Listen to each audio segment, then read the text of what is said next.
Guys, Hashir coming at you today in Raid Shadow Legends. A quick update video for you guys. We're going to go over all the new champions coming to the game. Are they any good? Are they worth your time and resources? Should you be lucky enough to pull any of these champions? Let's go ahead and get into it here. I am on the test server, the dev build today. Just so you guys are aware, the patch is not yet live at the time of this recording, but this is your first look at all these new champions. So Nekmo Thar is a Lizardman legendary spirit affinity. He's like half lizard, half bug, right? Doesn't he look kind of like that? He's got this big mallet thing in one hand. He's got this venom sword in the other hand. He has a base stats, by the way, not too bad. He's kind of fast. He's a support champion. A little bit of HP, a little bit of defense, but nothing to write home about. He has an AoE on the A1 with decreased attack. It's a 40% chance on an AoE on the A1 to land decreased attack. That chance increases to 75% against targets under debuffs. Pretty cool A1. On the A2, an AoE, decreased speed, and leech on a 3-turn cooldown. Another really good ability. On the A3, we get increased speed on all allies and fills a turn meter by 30%, then grants this champion an extra turn on a 4-turn cooldown. Whoa, this guy's really good, huh? Fills his champion's turn meter by 5% each time a debuff on an enemy is removed, transferred, or expires. So he's got that turn meter fill on the passive. That's cool. He's got speed in all battles by 19% a la Duchess. He's got the increased speed. He's got the increased turn meter and an extra turn, basically putting that on a 3-turn cooldown. And then that reduces the cooldown of the A2, obviously, by proxy. We got decreased speed and leech pretty much always up on the enemies. What a great control champion, right? Really cool. I like this dude. He's got a little bit of everything in there. I'm everything. Definitely unique champion, and yeah, I guess the only downside is I would love his speed to be even a little bit faster. You know, 110 maybe if we can get gritty like Lissandra, but still, Nekmo Thar, very cool champion. All right, next up is going to be Ragash, the latest of kind of the new tigers being added to the game here in the Skinwalkers family faction. He's a defense-based champion, legendary spirit affinity. Again, you can see he's got a healthy amount of defense, 1443, 102 speed. On his A1, he's got increased defense on this champion for 2 turns. On his A2, an AoE attack with decreased defense on each enemy for 2 turns before attacking. This is on a 3-turn cooldown. Also has a 100% chance to place a stun debuff for 1 turn after attacking. So we have decreased defense and a stun on a 3-turn cooldown. Really cool. 100% chance to land both when booked. And then on the Felid Fleetness, his A3 ability on a 4-turn cooldown, we have Strengthen, increased speed on all allies, perfect veil on this champion for 2 turns. Okay. So we got Strengthen, increased speed, we have the decreased defense, we have the stun. At the start of each turn, plays a perfect veil for 1 turn on the ally with the highest attack. Okay, 20% more damage against targets whose defense is lower than this champion's defense.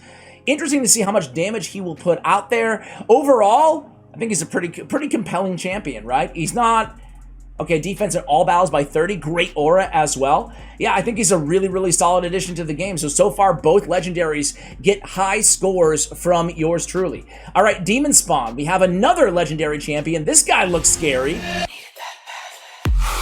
He's cool. He's got the big staff here. He's got the flame antler things, horns, whatever they are, coming out of his head. He's got the robe.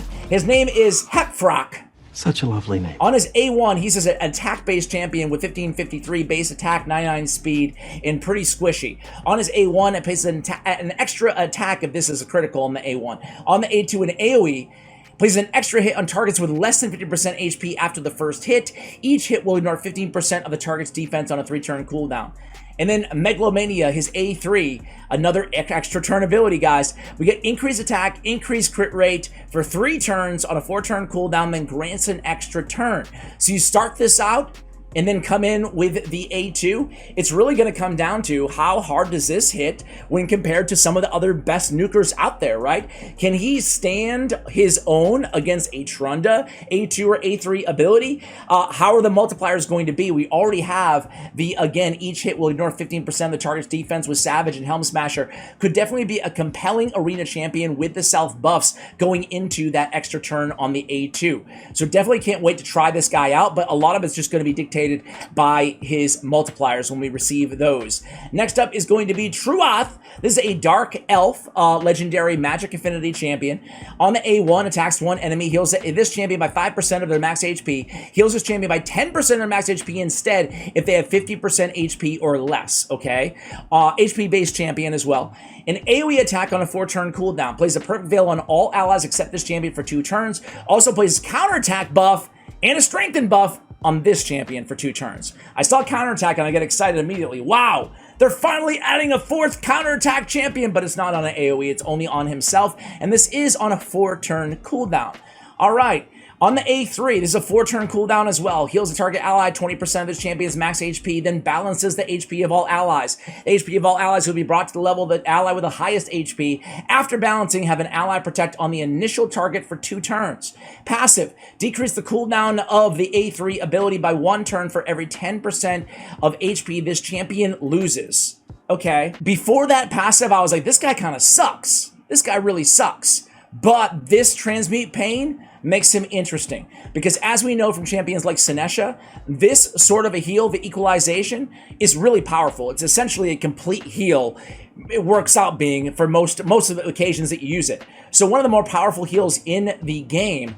We have the Ally Protect, obviously using it on probably the lowest HP ally, but then decrease the cooldown by 1 turn for every 10% HP this champion loses is interesting, because that could bring all the way down to using it like every 2 turns or so, right? So, or every other turn. He could be a very, very sneaky, amazing healer in the game. What do you guys think? Do you think I'm on track there? Do you see the same potential that I do? In Truoth, it's a dude, right? It's a guy. It's a guy. I wasn't sure by that face there. Don't want to mix up my my genders lest I get canceled again here on the channel after the Rector Droth fiasco. Well, you do have a point, but no! All right, next up we have Knights Revenant. We have Walking Tomb Drang. We already know about him. He's the Fragment Summon champion. Again, if you can look at him in the game, he's got the little dude.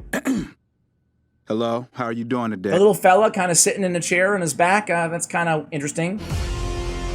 Creepy. But then we have the 2 flaming swords as well, armor cladding as well. We have HP burns, instant activation on the A1. We have an AoE HP burn that can't be resisted on 3-turn cooldown. Fantastic ability there. So the A3 on Tomb Drang equalize the HP of all allies. We just talked about that ability. And then attacks one enemy. It will ignore defense if the target's current HP is equal to or lower than this champion's current HP. Will decrease the cooldown of the A2 by 1 skill if the target's HP is higher than this champion's current HP.